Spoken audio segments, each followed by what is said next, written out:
Welcome to ચેતુસ kitchen. આજે આપણે tasty એવી લસણવાળી ચટણી બનાવશું। તો એના માટે આપણે 2 ગાંઠિયા લસણના ફોલી લીધા છે અને 1.5 ચમચી જેટલા સફેદ તલ લીધા છે અને 1 થી 1.5 ચમચી જેટલા આખા ધાણા લીધા છે। બાકી રેગ્યુલર મસાલાની અંદરથી મસાલાનો ઉપયોગ કરી અને ટેસ્ટી એવી લસણવાળી ચટણી બનાવશું, જે મહિનો દિવસ સુધી આપણે સ્ટોર કરી શકીએ। અહીંયા આપણે આખા ધાણા ઉમેરી દેશું અને સફેદ તલ પણ ઉમેરી દેશું।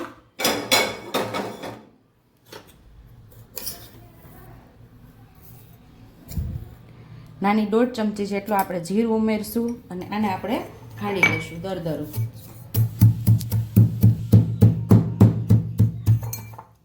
આખા ધાણા, જીરું અને તલ આપણે દરદરું ખાંડી લીધું છે, તો આને આપણે કાઢી લઈશું। હવે અહીંયા હવે આપણે લસણને દરદરું ખાંડી લેવાનું છે। ચપટી મીઠું નાખી અને સરસ આપણે લસણને દરદરું ખાંડી લેવાનું છે, તો જ આ લસણવાળી ચટણીનો સ્વાદ બહુ મસ્ત એવો આવશે।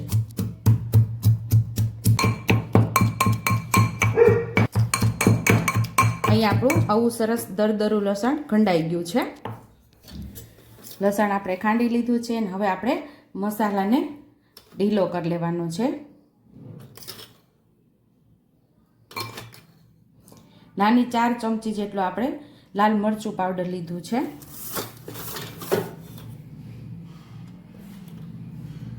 નાની 3 ચમચી જેટલું ધાણા જીરું પાવડર લીધો છે। 1 નાની ચમચી જેટલી હળદર લીધી છે।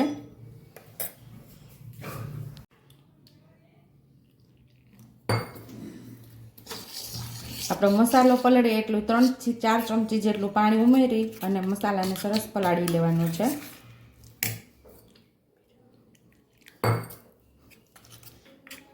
તો મસાલાને સરસ ઢીલો કરી લીધો છે। મસાલાને પલાળવાનું કારણ એ જ કે જ્યારે આપણે આ મસાલો તેલની અંદર ઉમેરીએ ત્યારે આપણો મસાલો બળી ન જાય, એટલા માટે આપણે આને પાણીવાળો ઢીલો કરી ને પાણીમાં આપણે પલાળી દઈએ એટલે આનો મસ્ત એવો ટેસ્ટ આવે। મસાલા પણ બધા પલળીને સરસ ફૂલી જશે આપણા। તો 2 નાના ચમચા જેટલો આપણે તેલ ઉમેરશું। આ ચટણીની અંદર તેલ થોડું આગળ પડતું હોય તો આપણી આ ચટણી બગડતી નથી।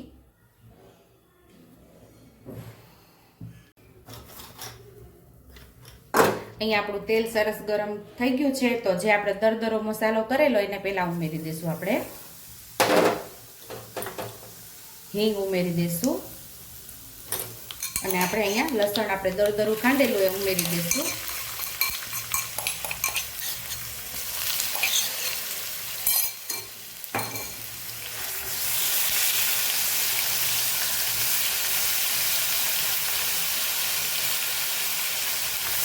લસણમાં જરાય કચાશ ન રહેવી જોઈએ, કચાશ બધી દૂર થઈ જાય ત્યાં સુધી આપણે એને સાતળવાનું છે।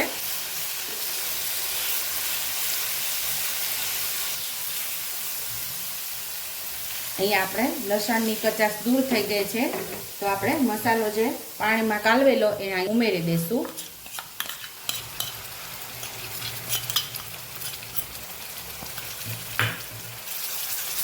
સરસ આપણે સાતળી લેવાનો છે મસાલાને પણ લસણ સાથે।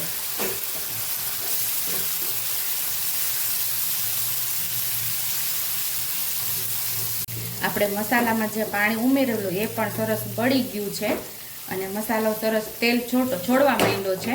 તો અહીંયા આપણે પાછું હજી થોડું પાણી ઉમેરશું કે મસાલા બરાબર પાકી જાય। જે વાટકીની અંદર આપણે મસાલો કાલવેલો એની અંદર થોડું પાણી ઉમેરી અને પાછું અડધી વાટકી જેટલું પાણી ઉમેરી ને પાણી બળે ત્યાં સુધી આપણે આ ચટણીને સરસ પકાવી લેવાની છે। હવે પાછું આ પાણી બળે ત્યાં સુધી આપણે આને સાતળવાની છે। સ્વાદ મુજબ આપણે મીઠું ઉમેરી દઈશું।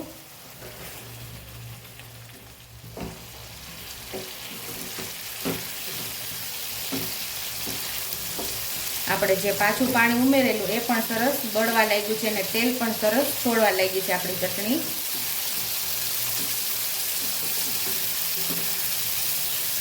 અહીંયા બધું તેલ સરસ છૂટું પડી ગયું છે અને પાણી બધું બળી ગયું છે, તો અહીંયા આપણે ગેસને હવે બંધ કરી દેવાનો છે। તો અહીંયા આપણે 1 ચમચી જેટલું વિનેગર ઉમેરી દઈશું। આ વિનેગર આપણું પ્રિઝર્વેટિવનું કામ કરશે અને તમારે વિનેગર ન ઉમેરવું હોય તો આની જગ્યાએ તમે અડધા લીંબુનો રસ પણ અહીંયા ઉમેરી શકો છો. સરસ આપણે આને મિક્સ કરી દઈશું આપણી ચટણીને. કાઠિયાવાડી લસણવાળી ચટણી તૈયાર છે. આ ચટણીને તમે ઢોકળા સાથે કે થેપલા સાથે, પરોઠા સાથે કે રોટલા સાથે કે પછી અડદની દાળ બનાવી હોય એની સાથે પણ આ ચટણી તમે ખાઈ શકો છો. આ કાઠિયાવાડી ચટણીને તમે જમવામાં પણ ઉપયોગમાં લઈ શકો છો. સવારના નાસ્તામાં દહીં તિખારીમાં ઉમેરી શકો છો. અને કાઠિયાવાડી કોઈ પણ શાક બનાવતા હોય ને એની અંદર પણ આ ચટણીનો આપણે ઉપયોગ કરી શકીએ છીએ. જો તમને મારી રેસીપી પસંદ આવી હોય તો મારી રેસીપીને લાઈક કરજો, શેર કરજો, સબસ્ક્રાઇબ કરજો, બેલ આઇકોનને દબાવતા ભૂલતા નહીં અને કમેન્ટ બોક્સમાં કમેન્ટ કરજો કે મારી રેસીપી કેવી લાગી. તો આવજો.